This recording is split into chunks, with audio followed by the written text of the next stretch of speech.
کہ بعض لوگ یہ کہتے ہیں کہ جب ہم کسی نئے گھر میں جاتے ہیں اور اس گھر میں بہت سی مصیبتیں ہمیں نظر آتی ہیں،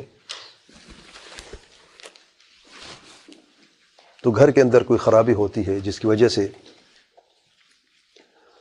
وہ لوگ کہتے ہیں کہ یہ گھر منحوس ہے، وہ پھر گھر کو چھوڑ دیتے ہیں۔ یہ بات کہاں تک درست ہے؟ یاد رکھیں، کسی چیز کو منحوس کہنے یا منحوس سمجھنا بغیر دل کے جائز نہیں ہے، اور یہ تطیر میں سے ہے، بدشگونی میں سے ہے۔ بدشگونی جو عام لفظ ہے، تطیر جو ہے مسموعات میں کوئی چیز سنائی دے، مرئیات میں، بعض علماء کے جگہ کے اعتبار سے بھی اس میں شامل ہے۔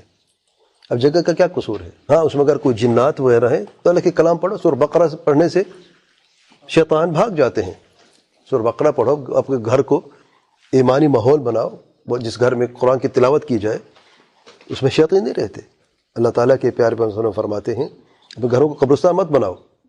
کیا مطلب ہے؟ قرآن کی تلاوت کیا کرو، قبرستان میں قرآن کی تلاوت نہیں کی جاتی۔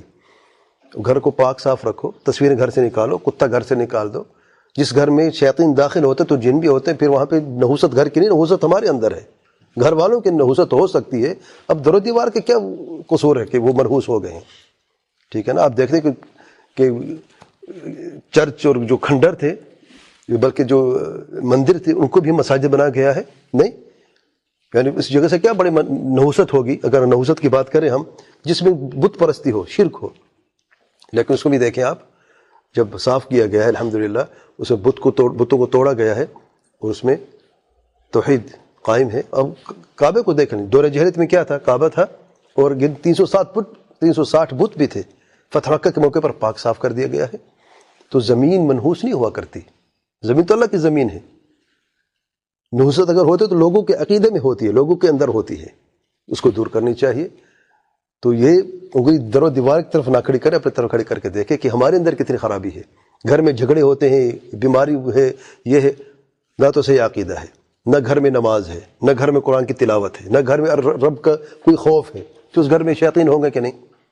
اللہ تعالیٰ کے پیارے پیغمبر صلی اللہ علیہ وسلم فرمایا، جس گھر میں تصویر ہو فرشتے داخل نہیں ہوتے، جس گھر میں کتوں فرشتے داخل نہیں ہوتے، گھروں کو تصویر کتوں سے بھرا ہوا ہے، تو کہاں سے اللہ کے فرشتے آئیں گے؟ جب فرشتے نہیں آئیں گے تو کون آئیں گے؟